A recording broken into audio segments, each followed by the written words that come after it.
Então, gente, nós estamos aqui hoje, né? Encontro das ancestralidades, aqui, Guarani, Puri, Potiguara, né? E também aqui na aldeia Mata Verde Bonita, em Maricá. E como é que se deu esse encontro aí dessas ancestralidades, essa parceria aí na bioconstrução também, né? Outro dia a gente vai também conversar um pouco aqui com o seu Zé sobre as ervas medicinais, né? A Mata Atlântica, que ela ia do Rio Grande do Norte, lá da minha terra, Rio Grande do Sul, foi o primeiro bioma, o primeiro ecossistema que foi destruído, viu, seu Zé? Aqui, por causa da cana, os ciclos econômicos, a cana, o café, depois a urbanização. E aqui numa região, na região metropolitana do Rio de Janeiro, aqui na beira da lagoa de Maricá, ainda um rio aqui, né? E 93 hectares, essa terra indígena, que até hoje não foi demarcada, é a luta no momento aí que está sendo construída. Agora, a reconstrução da UPI, a Casa de Reza, foi uma força, um encontro ontem, muita sabedoria e os caminhos, né, as estratégias. Mas como é que se deu esse encontro com vocês? Vocês conheceram quando? Só para... Sim, eu acredito muito em Anderô, né? Deus, né? Criador de tudo. Que nas nossas passagens aqui na Terra, ela proporciona nas nossas vidas, né? Sempre dá oportunidade para a gente ter uma passagem especial na nossa vida. Então, eu acredito que foi uma passagem especial, né? E eu conheci o Puri, né? Na verdade, eu conheci o Zé através da filha dele, que é a Nena, Shirlene. Ela veio passear para cá nas férias dos trabalhos, né? Pro Rio e acabamos de a gente se encontrar, né? Se encontramos, tivemos o nosso casamento, né? E aí a filha dela já fazia essa propaganda do pai dela, dizendo, pô, tu tem que conhecer meu pai é índio Puri, ele é 1 metro de índio, mas eu tenho muito orgulho do meu pai, porque meu pai ele só ensina a nós coisas da natureza, ele nunca perdeu. Tu tem que ver as coisas que ele constrói, as gigantes casas, as pequenas casas, e as pessoas admiram muito, e aí ficava falando 24 horas do Zé para mim. Aí teve uma época que eu fui para Minas conhecer o Zé. Aí, Minas aonde, Darcy? Sete Lagoas. Sete Lagoas. Aí, porque eles são natural dali do Serra do Cipó, daquelas cachoeiras ali, Véu da Noiva, né? Daquelas naturezas ali. E aí eu conheci o Zé justamente no dia que ele estava estava fazendo, né, a construção de uma casa gigante. E aí quando eu vi, né, assim, eu me encantei, porque quando eu vi assim, ele fazendo, não era verdade, era um pequeno homem construindo coisas incríveis, né? Fez 3 casas dentro daquele lote. E aí veio ser, eu tive 2 filhas, né, com a filha, né, do Zé, que é o Puri. E assim a nossa história, né, se acasala, assim, uma amizade de família mesmo, de parente mesmo, de sangue, né? E aí hoje eles estão aqui na aldeia, 10 anos já, né, aqui na aldeia, né, na Mata Verde Bonita, construindo, vencendo as dificuldades juntos, né? E assim a gente hoje é uma pessoa muito admirada pela aldeia, né? Assim, no estado do Rio de Janeiro, a gente só tem 2 pessoas, assim, muito de força, de pessoas mais velhas que conhecem essa força da natureza, né? Que guia nós por um bom caminho. É o seu Agostinho de Araponga e o Zé, que é o mais velho, né? o Puri mais velho, Quantos anos tem? 69, né? 69. É. Se tem uma esperança, né, porque ele tem um pedido muito especial, né, já que não é nem um pedido, né? Acredito que é uma garantia de uma vida melhor. Claro que esses pequenos amparos, né? No Brasil, onde não é muito valorizado muito as nossas moedas, não ajuda muito, mas ajuda de qualquer forma. Então O Zé tem o direito o Zé- à aposentadoria, o Zé gente. sempre pediu, né? O nosso Puri aqui É. sempre, assim, a gente está lutando para ele ser aposentado, para ele ganhar a aposentadoria dele, que é de direito dele, para ele ter uma vida, porque ele tem uma vida só. A filha dele tem a casa aqui, que mora com 2 filhas minhas, e ele mora aqui. Ele fez esse pedido. Então os parentes estão aqui, Zé, pra gente Correr atrás. Ontem esteve aqui a presença da Defensoria Pública do Estado do Rio de Janeiro e essa é uma matéria que depois tem a cópia da documentação, Vai. documentos básicos dele, né? A Defensoria ela pode notificar a Previdência Social para analisar a situação dele. Ele já com 69 anos é um direito assegurado, né? Minha família são nascida e criada numa região por nome de Rio do Cipó, Verde do Rio do Cipó. Fica entre a Serra do Cipó e o rio. É uma área de terra enorme, para baixo de um lugar por nome de Jabuticatuba, que fica uns 50, 60 quilômetros para baixo de Belo Horizonte. Então vai beirando a serra. Tem cidade, tem mata, tem lugar que não tem ninguém, mas tem água, lugar bonito. Aí passa uma estrada que liga a Conceição de Mato Dentro. Nós morávamos nessa região e a nossa documentação antigamente era tudo feita em Conceição de Mato Dentro. Depois construiu uma cidadezinha rio abaixo, na beira da serra, com o nome fechado, fica ao lado de Santana de Pirapão, uns 50, 60 quilômetros mais ou menos. Aí passou a movimentar ali, a gente passou a resolver as coisas ali perto, ficava mais perto. Minha família são nascida e criada dentro do mato, vivia nas roças, cortava um pedaço de mato, fazia a roça, plantava de tudo, o que colhesse era despesa, guardava, passava o ano, no outro ano a mesma coisa, e aí nós foi crescendo. Mas meu avô, ele tinha terra, ele deixou 50 alqueires de mato para a família dele. Foi destruído uma parte depois que ele morreu, que eu não aceitava cortar madeira não. Uma varinha fininha da grossura de um carpinteiro, ele falou, ó, daqui a 10 anos é uma peça para fazer uma casa, não sei cortar é louco, o que você vai fazer com isso? Deixa o mato crescer. Dentro do terreno do meu avô nasce uma água, um corguinho. Ele falou, você não está vendo que essa água é limpinha, nós buscamos lá para nós beber, porque o rio enche. Quando o rio enche, a água está toda suja. 3, 4 dias você não pode dar. Você enche a vasilha, mas tem que esperar ficar, aposar toda a sujeira para beber aquela água. Ele falou, busca lá no corguinho, que a água é limpinha, branquinha. Mas não pode cortar o mato. Se cortar uma árvore aqui, as meninas me davam. Quando for no fim do ano não tem nada, é por isso que não pode cortar. Está lá reservado até hoje. Está lá até hoje. Aí o que acontece?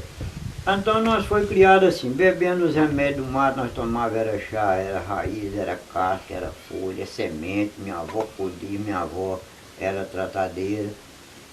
A minha avó, Qual o nome da sua avó? minha avó chamava Maria Gomes Ferreira. E o seu avô? Miguel Lopes Rodrigues. Aí minha avó era o seguinte, minha avó foi pegada no laço, a bisavó dela foi pegada no laço. Fizeram uma cabanazinha na beira do rio, e pegou um cara laçador bom, combinou com ele, ficou lá. Quando foi ali nas 7 horas da manhã, sol apontando, ele estava lá caladinho, foi lá de madrugada, ficou quieto.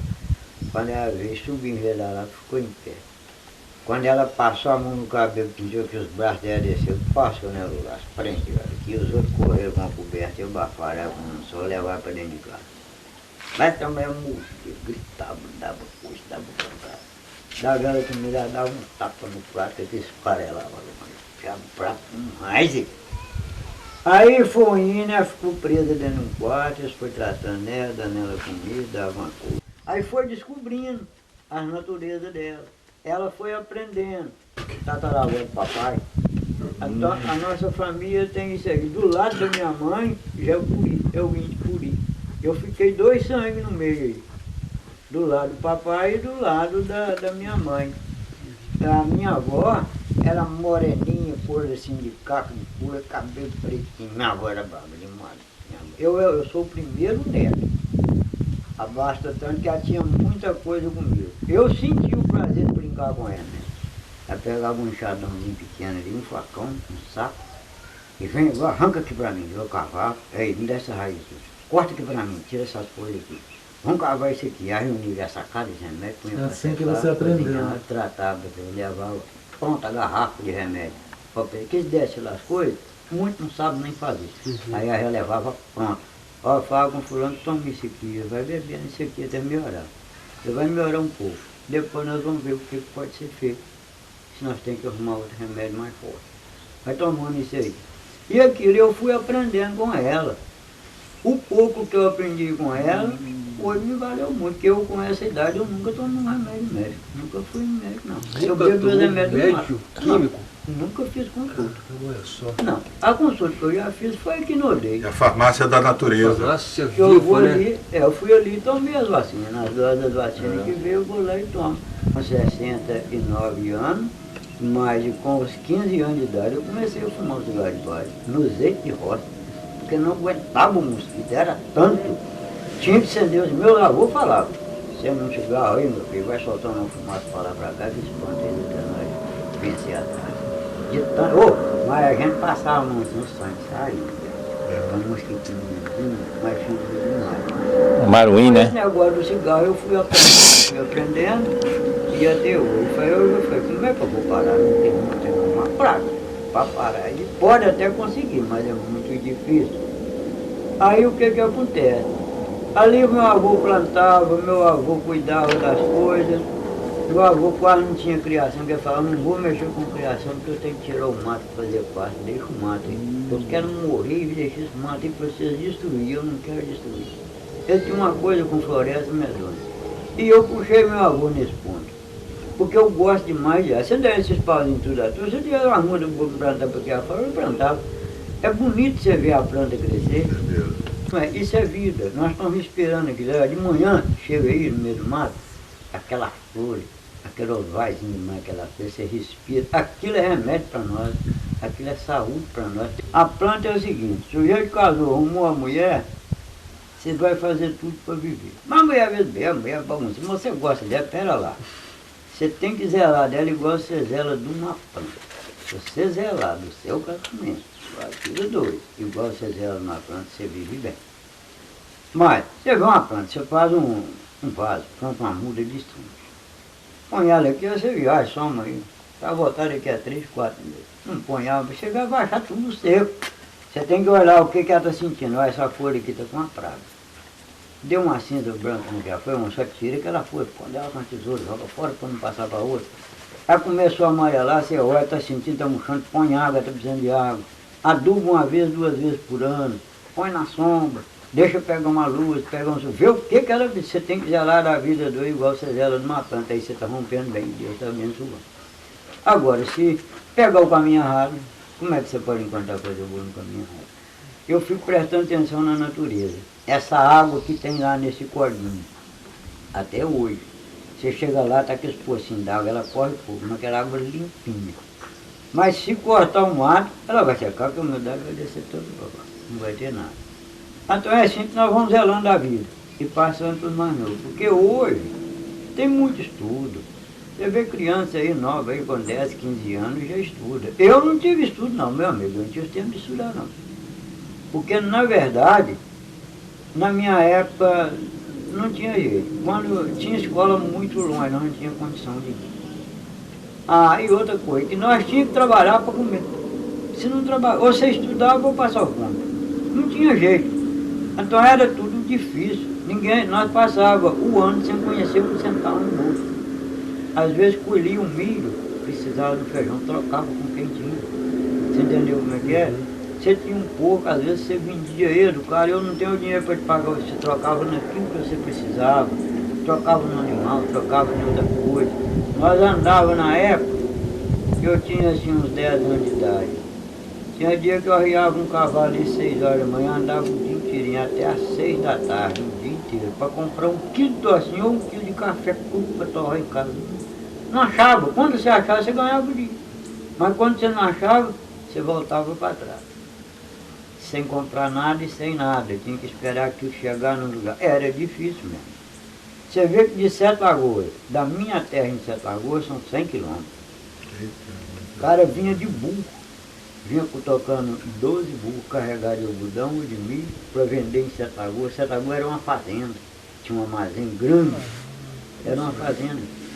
Aí o que que acontece? Eu chegava naquele armazém, já tinha um curral, o pasto, onde é que sortava os animais, desarriava, entregava aquelas coisas, pesava, vendia, comprava o que precisava, os animais descansavam, ferrava tudo de novo, carregava e voltava. Era 4 marchas. Não tinha carro, não tinha nada não. Quando nós vimos o carro a primeira vez na minha terra, foi, para nós era coisa do outro mundo.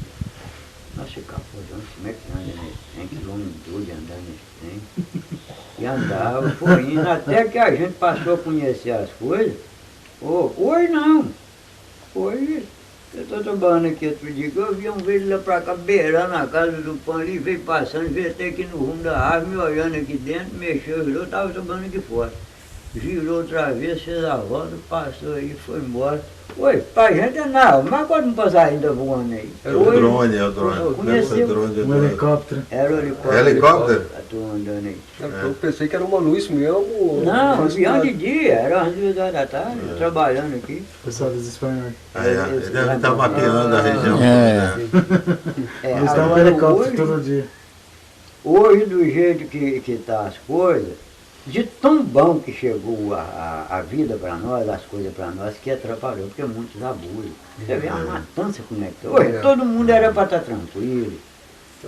Você vê que a violência está tanto. De onde é que veio isso? Quem ensinou isso? O que ganha com isso? As águas poluíram, as cidades em volta do Rio de Janeiro, aqueles rios que desaguam da Baía de Guanabara, tudo isso aqui é poluído. igual o tempo todo, né? As crianças, isso aqui emite reação eletromagnética. Com o tempo, por isso que as pessoas estão ansiosas, né, em função dessa tecnologia. Esse saber, essa experiência guarani, esse acolhimento guarani, né? Isso é coisa do povo já, né? Assim, o Guarani ele é muito disso, né? De estar sempre em movimento, né? Esse movimento ele faz nós fortalecer melhor, né, a nossa sabedoria. Esse encontro no Tecoacaguaporã, esse acolhimento, né? Pela primeira vez está acontecendo. Tomara que seja das muitas, né? Porque ela é muito importante, né? Para essa geração jovem, né, que está vindo até muito contato, igual o nosso Puri está falando. Nós já estamos falando muito, né, assim, na aldeia. Sabe o problema que o celular provoca quando entra na aldeia? O problema que provoca a bebida alcoólica. O que ela pode trazer para a aldeia, qual é o recurso, qual o bem que ela pode trazer, qual é a parte negativa, né? E aí nada mais melhor, né, de você visitar os mais velhos. E é importante sempre, assim, agora a gente está tendo oportunidade, né, as coisas também facilitaram, né? A gente tem o Instituto de Andericó, Instituto Comissão Guarani Birupá, o CEDIND. Então, com esses movimentos, com esses parceiros, nós conseguimos garantir essas visitas mais à aldeia, que é muito importante. A sabedoria é muito quando você pesquisa, quando você está precisando para a sua informação, você vai na biblioteca e lá você encontra a pesquisa. O meu professor falou que talvez esse é um dos pontos para os mais velhos não ser valorizados lá fora, né? Assim, porque tudo que ele fez já está gravado, né? Já está registrado, está na biblioteca guardado, então ele não importa.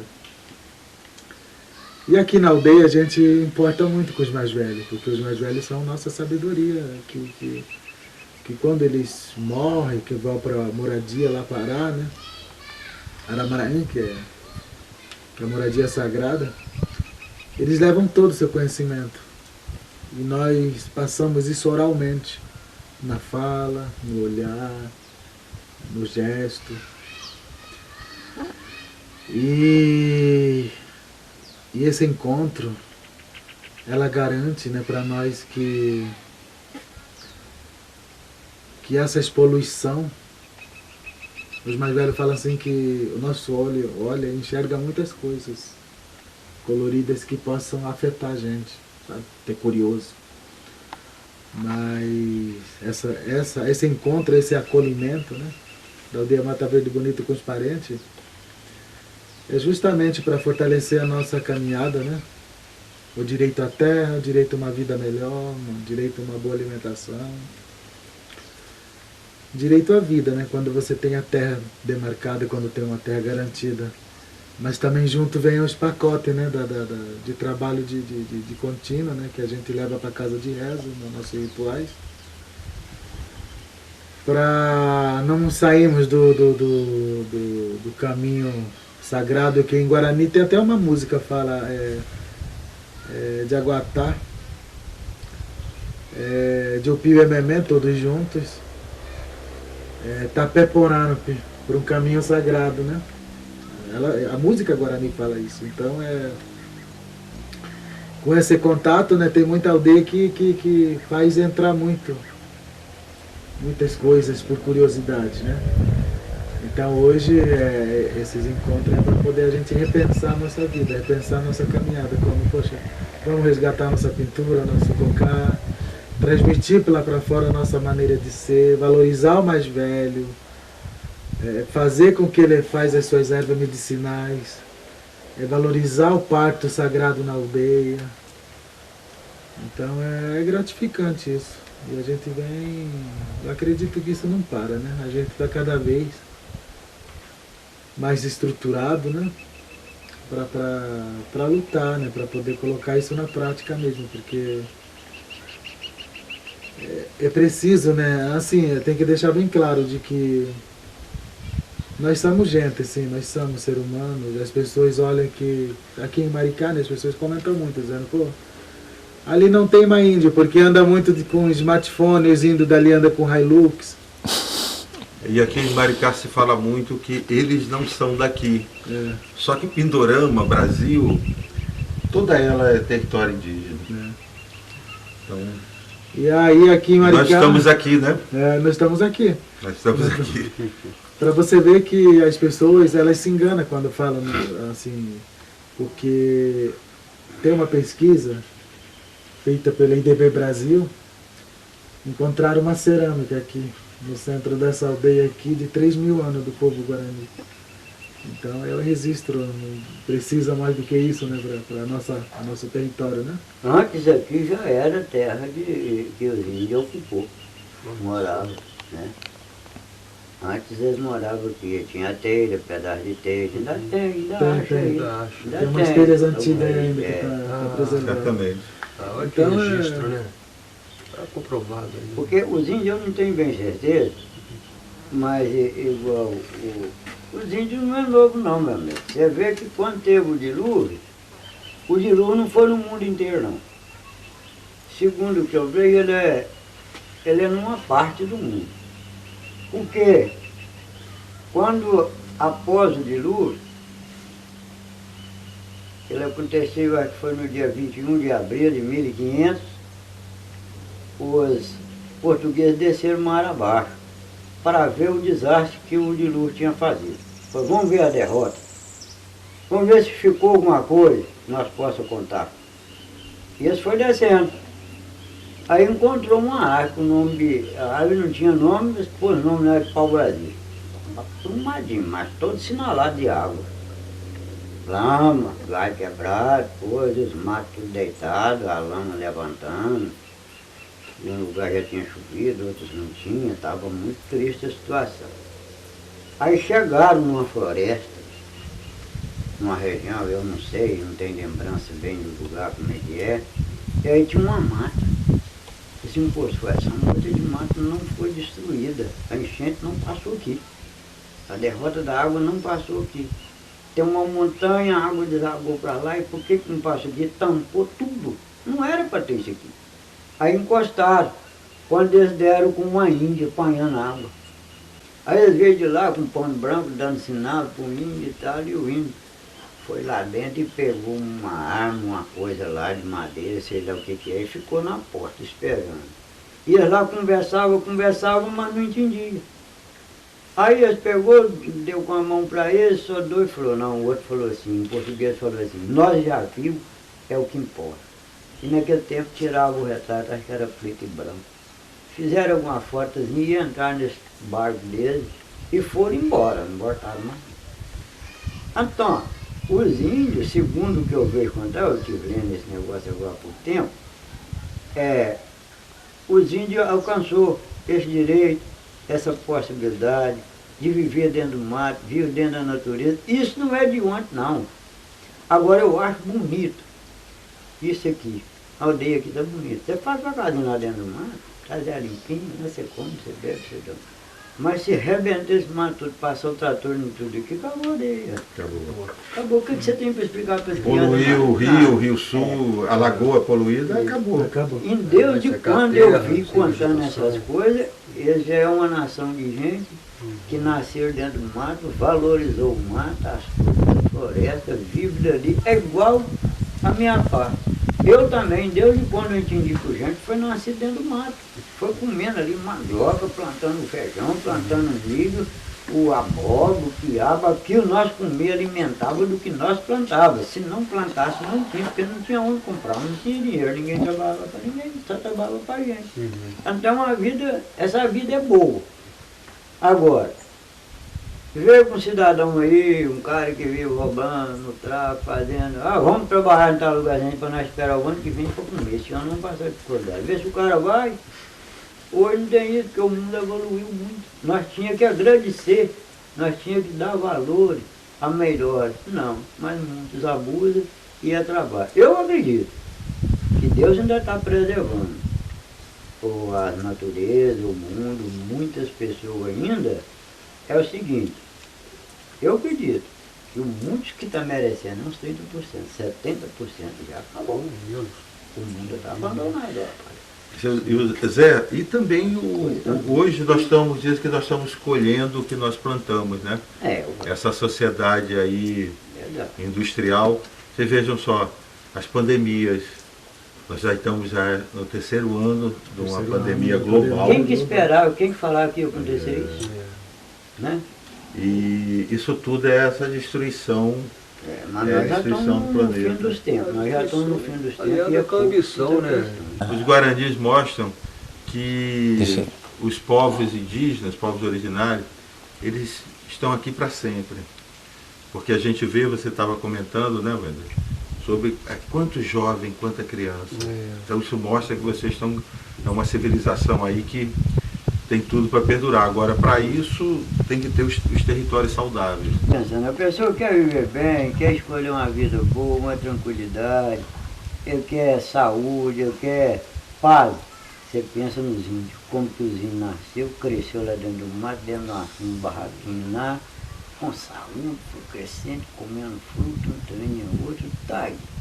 Mas aí, seu Zé, ninguém quer passar por isso, o pessoal lá na rua. Aí que entra o senhor, né, os mais velhos, para passar, transmitir esse conhecimento.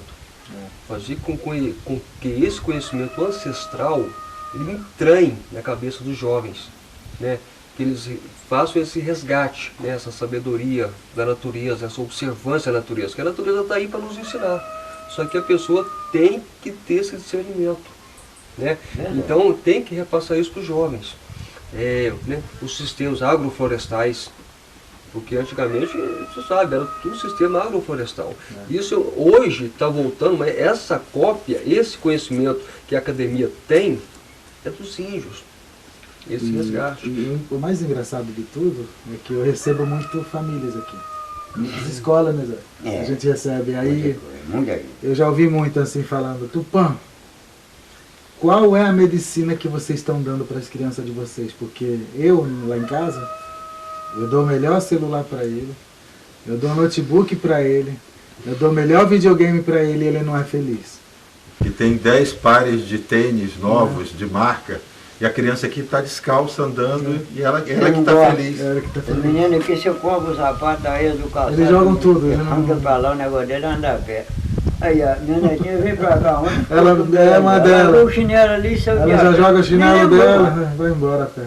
É o costume dele, isso é saúde. Essa É saúde pra ele pisar nessa terra na aqui. terra. Pô, pisou que a areia tá quente, mas ali tá frio. Isso pra ele não tá nem aí, pisou no espírito, tá nem aí. Interessante o que o Zé falou, gente. Nós vimos aqui na Cosmovisão Puri, né? A Guarani tem essa questão das terras sem mares, né? É muito tem essa interessante. visão da E terra sem uma mares. série de apropriações também disso, né? Sim. Maraí quer dizer terra sem mares, é isso? É, Maranhão. Mas que absurdo, né? Uma apropriação muito grande, né? Apropriaram do nome.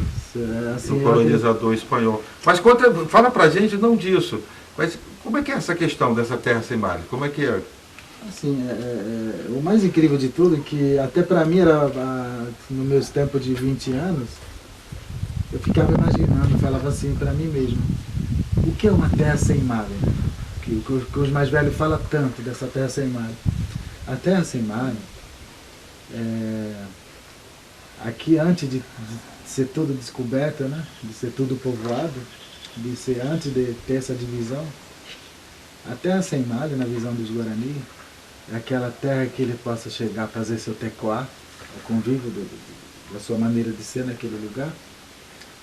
É onde ele é feliz com a natureza, com sua família, com suas plantas, com suas pescas, com suas rezas. E aí é dado o nome de terra sem mar, porque é uma terra que transmite paz, harmonia para eles viverem. E aí essas terras foram marcadas na época, antes da divisão, por uma plantação chamada Pindó. Pindó é terra. Um tipo de palmeira, aqui tem esse tipo de palmeira aqui. E aí essa terra sem males era desocupada porque eles ficavam 1 ano, 2 anos, viviam em círculo, né? Depois de 30 anos, depois de 20 anos. Aí dava tempo para aquele tecoá se recuperar, se fortalecer e depois retornava. Assim os Guarani viviam, né? Na beira do rio, na beira da praia, e nesse trânsito. Quando em 2005, de 2004 para 2005 eu fui para Sul fazer a minha formação pela Universidade Federal do Rio Grande do Sul, pela História Guarani. Eu tive um convite para me trabalhar em Paraná e minha mãe me liga, eu estando em Paraná, Quer sentar um pouquinho? dizendo que ela sonhou com terra sem mar, ela teve a visão de uma terra sem mar. Olha, E aí essa terra sem mar era aqui no Rio, era Camboinhas. Ela teve visão daquela terra de Camboinhas, do cemitério mais antigo, né? É um cemitério de 8.000 anos.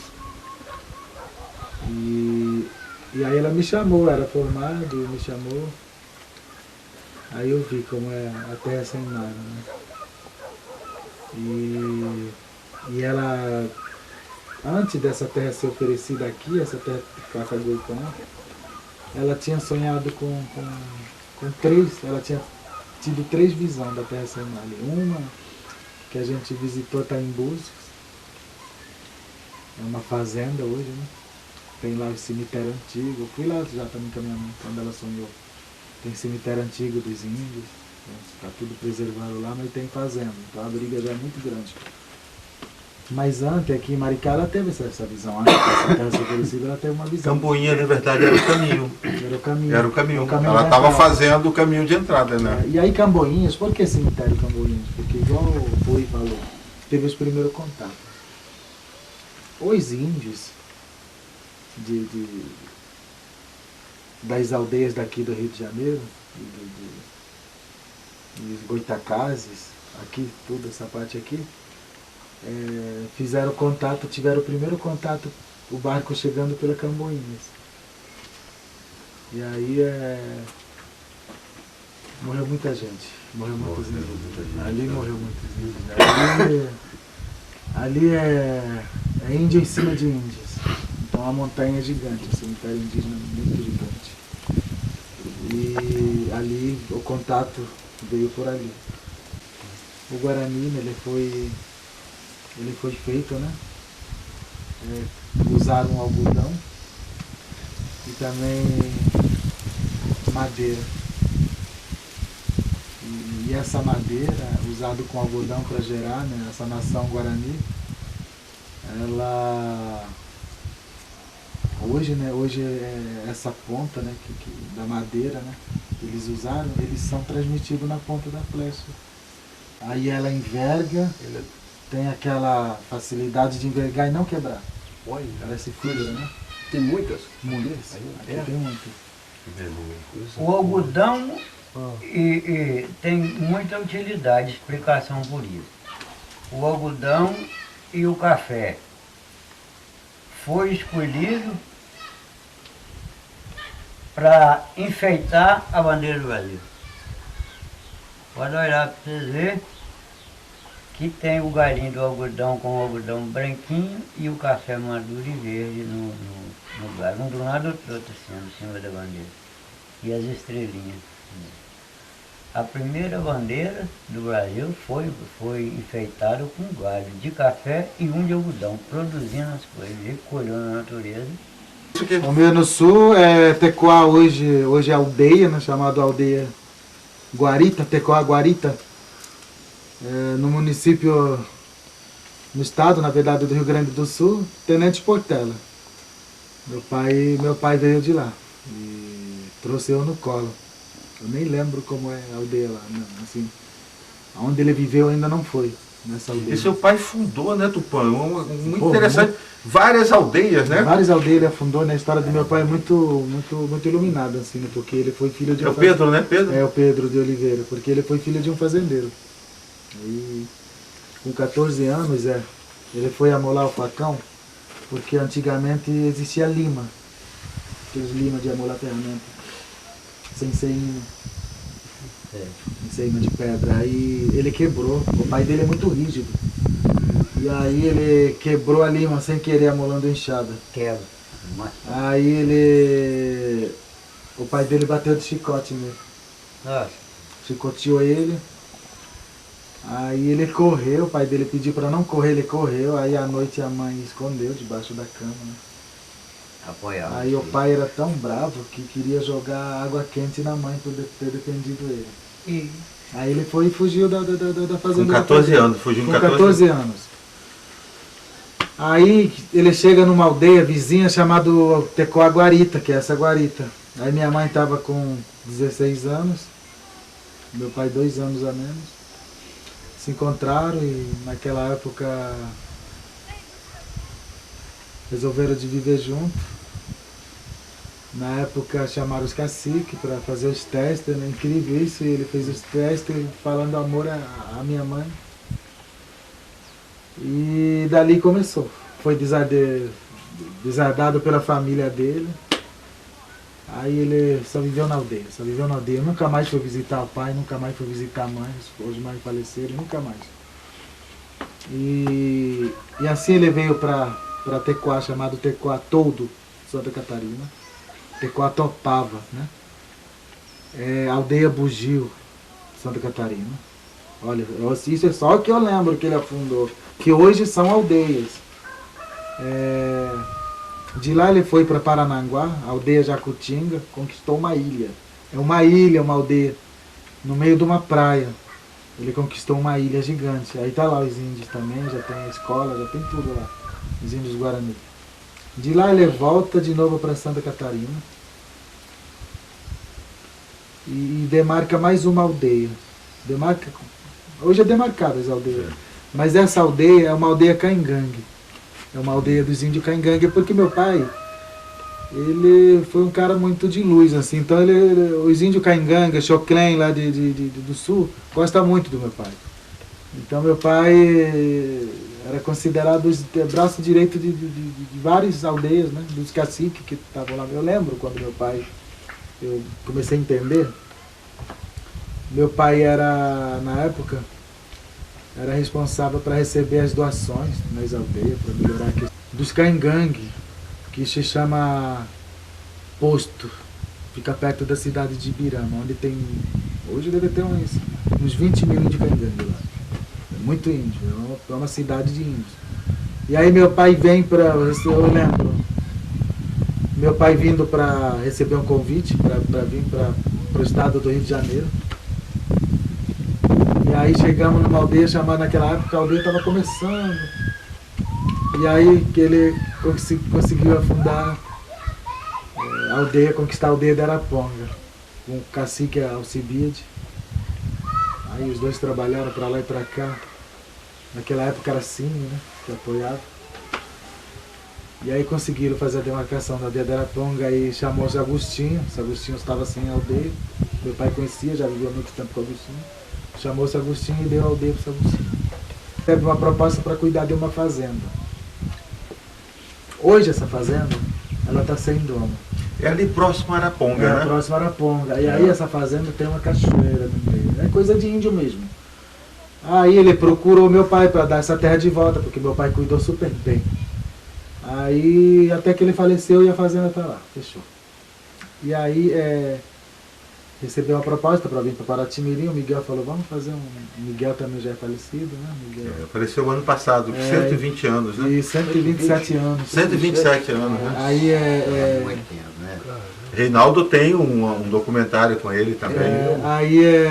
Nossa, essas pessoas são muito sagradas, assim. Aí meu pai consegue demarcar com ocupação com o Miguel Craitatatim, que é o Miguel, aldeia de Paraty-Mirim. E aí meu pai também participou da conquista hoje, querendo ou não, uma conquista hoje é uma terra tombada, não se pode construir, aldeia antiga de Camboinha. E aí de lá veio pra cá. Então até aqui eu conto tipo 12 aldeias que ele fez. Muita coisa. Muita coisa. muita Então coisa. meu pai onde passou, ele Vida deixou. bonita. Se você vai para Paraty-Mirim, hoje tem plantação de bambu, que dá para fazer casas. Meu pai plantou. Essa aldeia foi feita, a enxadão, ele gosta de cavar o chão, sabe, acertar nos mínimos detalhes, para a natureza se sentir paz. Então eu contei 12 assim, mas assim, eu se tivesse, assim, se tivesse não, isso é a palavra errada, assim, eu quero ter apoio, eu já falei assim com o Instituto Janderecó, de que para mim vai ser muito importante eu gravar a história do meu pai, eu voltar onde nós temos que ele passou, Importante. registrar, gravar, pegar depoimento das pessoas que são amigos que existem ainda, eu sei que existe, e guardar isso como patrimônio de preservação para a nossa cultura, para essa aldeia, né? E aí eu não quero meu pai, só um túmulo do meu pai, eu quero que ele seja visitado. E as pessoas conhecerem quem foi meu pai. Quer ver? Aquela escola que está ali foi São Pedro, que marcou, lá tem o rastro das mãos dele lá no bar. Ele trabalhou muito ali fazendo aquela escola. Sim. No início ali, para colocar na madeira, pondo aquele bar, fazendo aquilo ali. Aí quando chegou o ponto de chegar até ele parou, falou, ó, aldeia, nós estamos embarreando, já está embarreado, agora tem que vir a telha logo, porque se chover, pode dar problema. Falei, não, seu filho, mas aquilo ali é muito rápido, de repente escorre aqui. E aí, pode dar os acabamentos, né? Coitado, ele adoeceu, faleceu, mas eles puseram o telhado. Pôs o telhado, veio a turma, arrumou tudo, nós foi lá, deu o acabamento, as crianças já estão estudando, era o prazer dele, ele queria ver as crianças tudo estudar, tudo arrumado. E essa história está viva, né, gente? Eu vejo aí Tupã, a família voltando Tupã. E você falando, e você documentando, ouvindo esses depoimentos, publicando isso como um livro, esse material todo, né, Reinaldo? Sim, com as redes sociais, disponibilizar. Traduzir, escrever. Um livro, gente, não para ter... o Guarani fala, né, que o Cacique Agostinho fala, o juruá gosta tudo na casca da árvore, né, e nem percebe que a árvore sofre com toda essa burocracia, essa papelada. Mas agora o livro digital, aí é o lado bom da tecnologia, disponibilizar, né, esses depoimentos todos, e as fotos, e essa história tão bonita. O Brasil precisa conhecer isso, né? Mas minha mãe ela é um pajé, minha mãe ela é uma curandeira, minha mãe ela é uma sábia, né? E assim teve esse encontro sagrado com meu pai, né? E meu pai, esse fantástico, mais do que um apoiador, né? Da luta indígena. Eu só sei que as duas pessoas, né, Nhanderu fez esse encontro muito importante, né, muito perfeito. E através desse encontro perfeito gerou-se esse lucro, né, para o povo indígena, que é a conquista da terra. Então, junto, eu acredito que essa força que meu pai teve de conquistar, de ocupar terras e deixar os Guarani, veio muito da minha mãe também, né? Veio muito da minha mãe, porque minha mãe ela é muito colada nessa questão da terra, com plantio, com água, com a terra. E eles se separaram assim de carne, né? Porque espírito a gente não separa, né? Só na morte, meu pai se separou dela. E aí minha mãe continua aí, minha mãe tá forte. Mãe muito forte, minha mãe tá forte, muito sábia, viu? muito sábia. Eu quero que as conquistas da aldeia seja realizada com a presença dela ainda, né? Tem algumas questões que a gente está discutindo, né? Que está em pauta, né? Porque o Instituto de Andrecó, né? Quando eu construí, no primeiro dia que chegou as madeiras assim, eu fui tirar os bambus no mato e aí meu pai, né, com aquele jeito de ser, ele falou assim, me chama de nego, ele falou, nego, e aí tirou muito bambu, eu falei, agora dá para fazer minha casa toda. Aí ele é de felicidade, né, isso eu lembro numa sexta-feira. Ele me ofereceu um vinho, que ele ganhou no Natal, isso já tinha 2 anos que ele guardou o vinho no Natal, 2 anos anterior. Aí ele fez questão, numa sexta-feira, meio-dia, ele fez questão de beber vinho com todos os filhos. E numa sexta, 3 horas da manhã, ele foi embora. Assim, ele fez todo muito sagrado, né? Então eu acredito que um compartilha um com o outro, né? A sabedoria do meu pai com a sabedoria da minha mãe. Aí um teve esse equilíbrio um com o outro. Foi equilibrando, né? A força, a sabedoria, na caminhada. Meu pai teve 10 filhos, 5 homens e 5 mulheres. Meu pai fez parte de todos eles. É mesmo? Olha. Ele pegava minha mãe, eu lembro, né, dos meus irmãos menores. Meu pai falava assim, pegava a manta, né, da Guarani, levava para o mato, minha mãe levava para o mato. Aí eu, jovem, né, muito criança ainda, desconfiava. Eu falei, meu pai está levando minha mãe, é grávida para o mato. Aí, isso muito rápido, em 20 minutos, tipo assim, 15, 10, 20 minutos. Já viu o choro? Já vi o choro da criança enrolado. Eu falei, nossa, como é. Aí eu admiro muito nesse conhecimento espiritual, conhecimento natural que meu pai teve com a minha mãe, né? Ele teve 10 filhos, mas os 10 filhos nasceu naturalmente. Ele foi o parteiro dos filhos dele. Então, é um casamento muito perfeito, né? É uma medicina, né? É um conhecimento ancestral mesmo, né? É um encontro que Nhanderu falou, vocês nasceram para se encontrar. É uma gêmea, né?